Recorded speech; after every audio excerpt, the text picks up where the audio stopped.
Bonjour Thierry, merci pour prendre quelques minutes pour parler avec nous. Comment allez-vous dans cette période? Ouais, écoutez, ça va. On est effectivement en confinement comme tout le monde. On passe notre temps à la maison et voilà, on s'en occupe de la petite qui, voilà, a besoin de plus en plus d'attention. Donc, on arrive à passer le temps.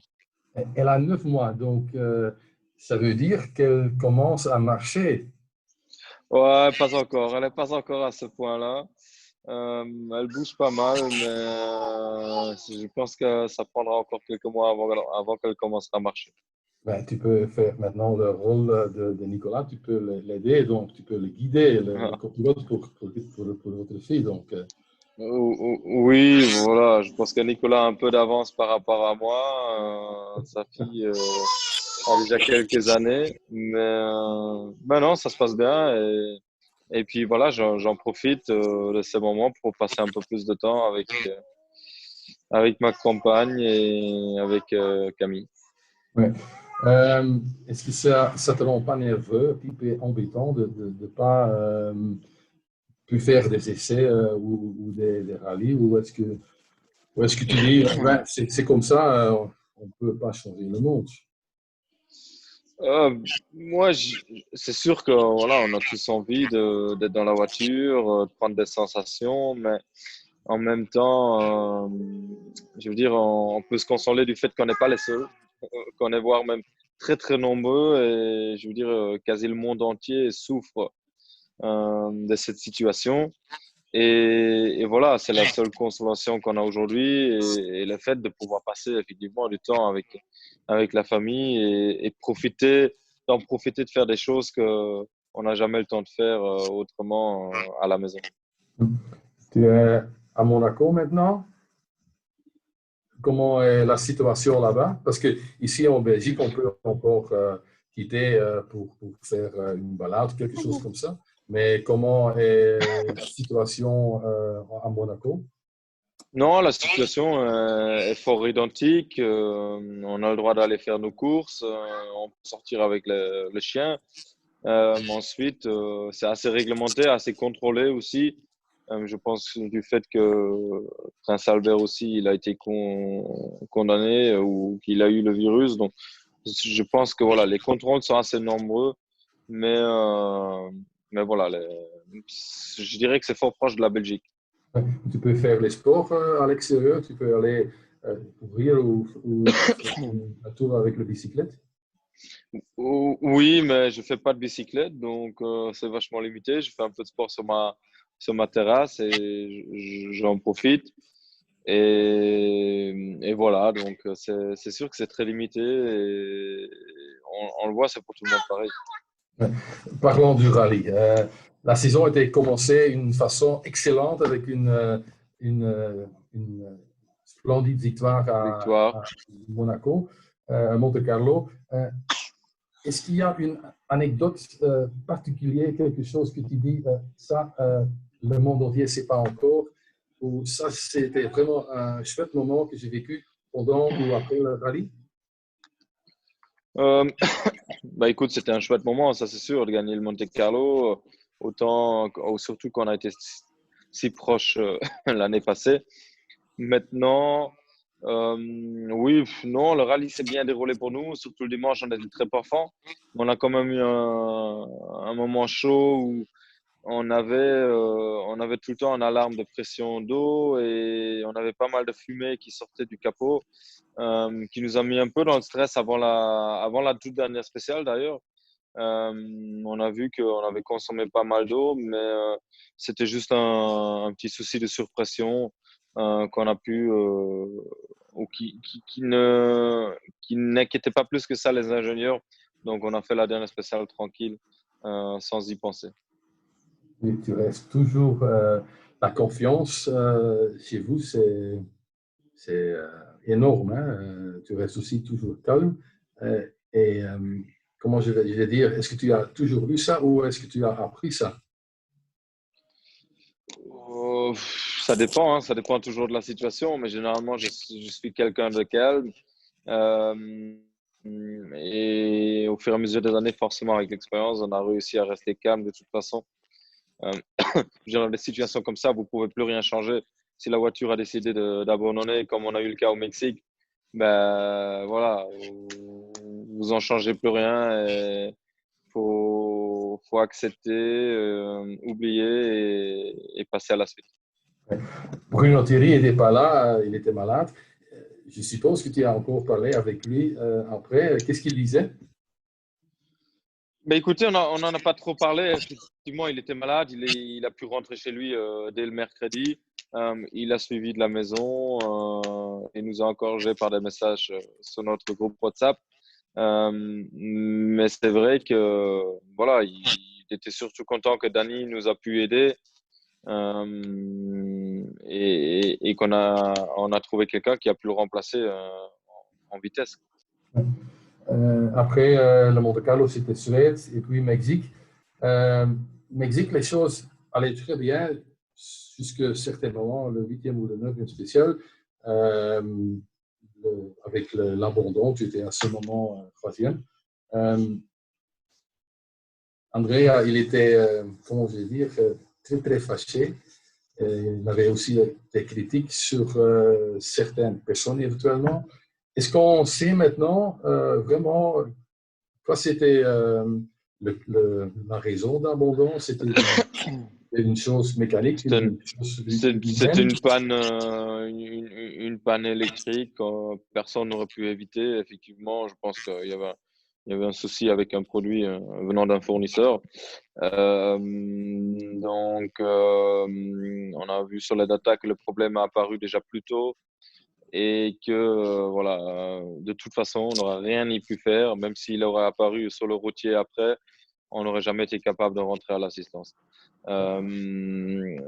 Ensuite, oui, ça a été une journée noire pour Hyundai ce premier jour du rallye de Mexique. Donc, personne n'a été vraiment fier de ce résultat, malgré une deuxième place avec Ott, qui a pu limiter les dégâts après sa sortie ou son erreur du vendredi.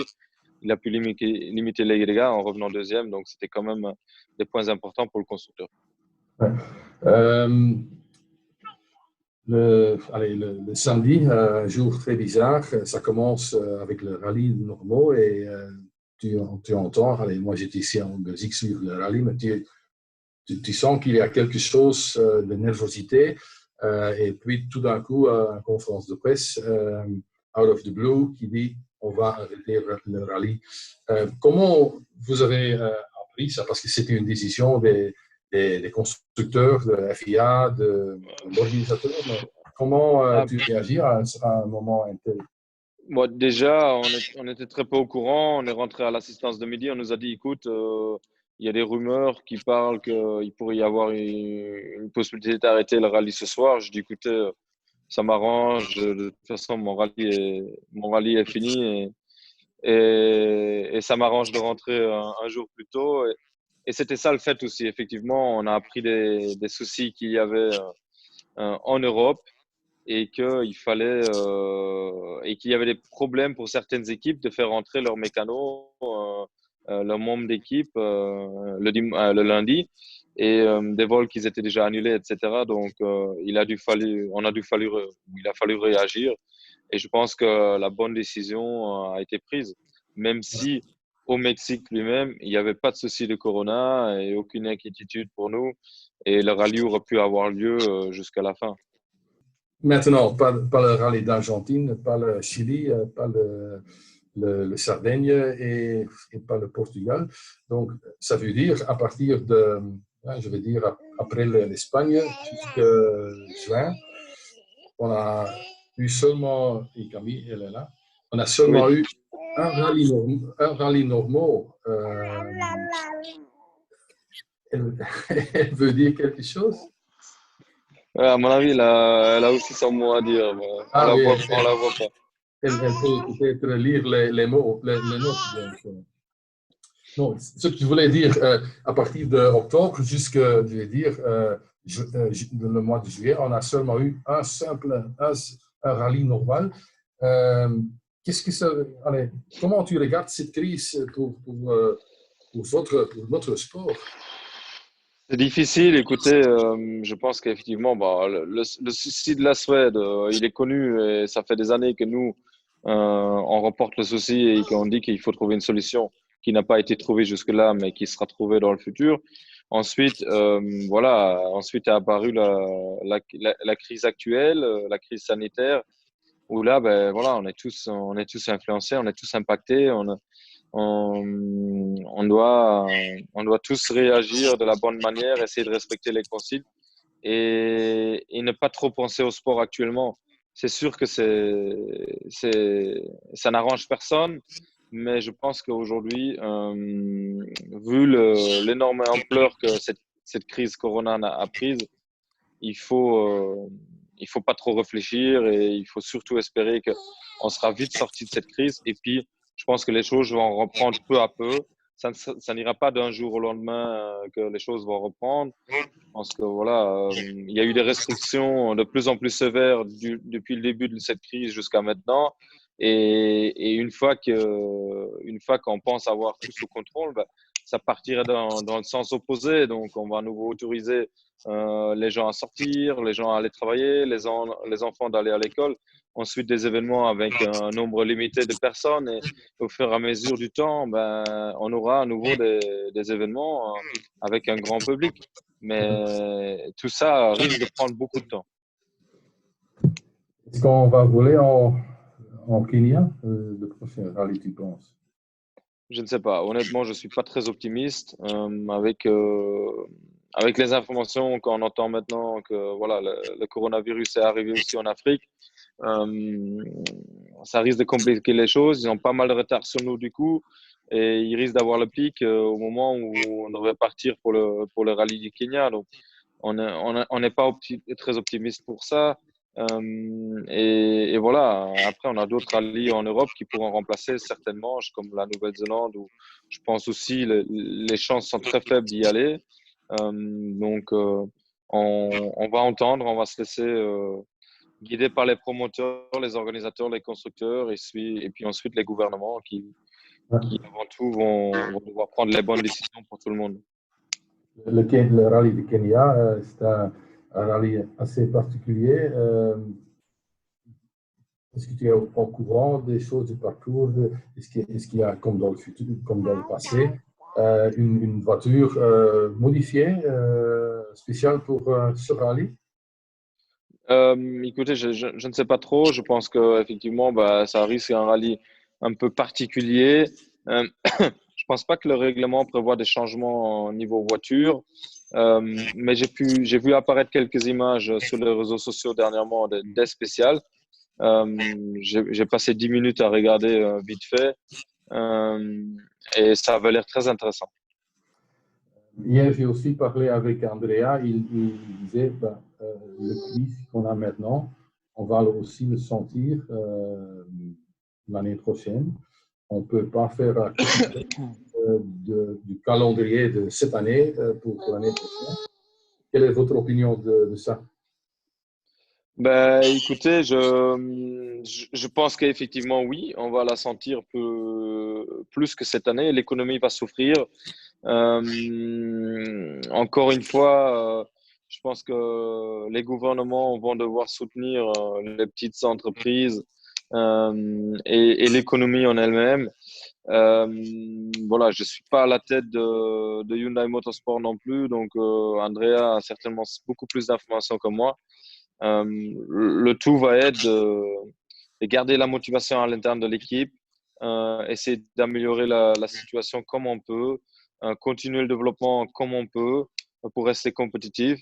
Mais je pense que la volonté aujourd'hui des grands constructeurs, des grandes marques comme Hyundai ou autres, est de ne pas lâcher dans des moments difficiles et de trouver aussi être un exemple à tous les gens et les petits commerces partout au monde, de dire que voilà, on continue, on ne lâche rien, on vous soutient et on n'abandonne pas tout ce qu'on a créé ces dernières années.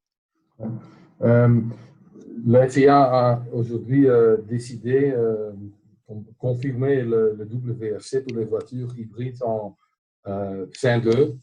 Quelle est votre opinion de ce dossier? Écoutez, je n'ai pas caché mon inquiétude par rapport au nouveau règlement qui est sorti en partie avant de partir au Mexique. J'ai été déçu de voir certains changements qui pour moi n'ont aucun sens. Mais Franchement, donne-moi un exemple de changement. ouais, voilà, il y a des trucs qu'on a vu qu'ils ont du succès. Enlever de l'aérodynamique, pour moi, ce n'est pas la direction à aller. C'est sûr que ça va, au niveau budgétaire, ça peut amener du changement. Également, enlever le diff central, qui pour moi est un outil fantastique pour les ingénieurs, pour les équipages, à adapter la voiture à son pilotage et aussi un outil fantastique en termes de techniquement. La seule chose encore très très technique sur la voiture où nous les pilotes pouvaient y avoir une influence, à part les amortisseurs et le diff, je veux dire, on est fortement limité. Le moteur, c'est les ingénieurs eux-mêmes qui s'en occupent.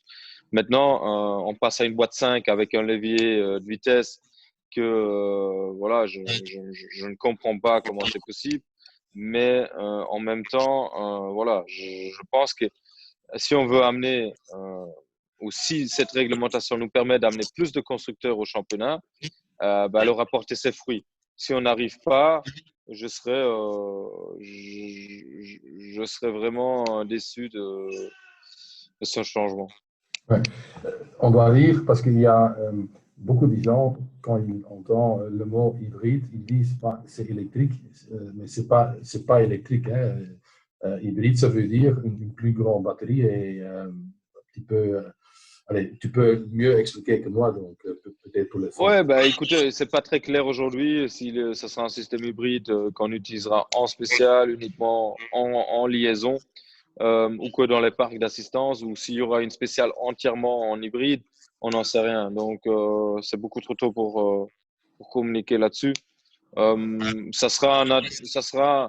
ça m'intéresse aujourd'hui de dire, je vais pouvoir développer ces nouvelles voitures qui sont sur base de châssis tubulaires, ce qui est quand même intéressant. On a eu la bonne confirmation que les moteurs actuels vont rester, ce qui est une toute bonne nouvelle quand même. Ensuite, le développement risque d'être intéressant, mais voilà, le fait d'avoir enlevé un peu d'aérodynamique et de passer à une boîte à levier avec seulement 5 vitesses et pas de différentiel central, je trouve ça un peu inquiétant de mon côté. Maintenant, comme je viens de dire, si ça amène des nouveaux constructeurs, félicitations et bravo. Si ça n'en amène pas, ben, je dirais que c'est mission ratée. Voilà. À la fin de notre conversation, je vais vous demander pour, comment je veux dire, pour est-ce que vous avez un message pour les supporters ici en Belgique, pour vos supporters, les clubs de supporters en Wallonie, en Flandre, et pour les fans worldwide? Je vais Bah, dire, the floor is yours.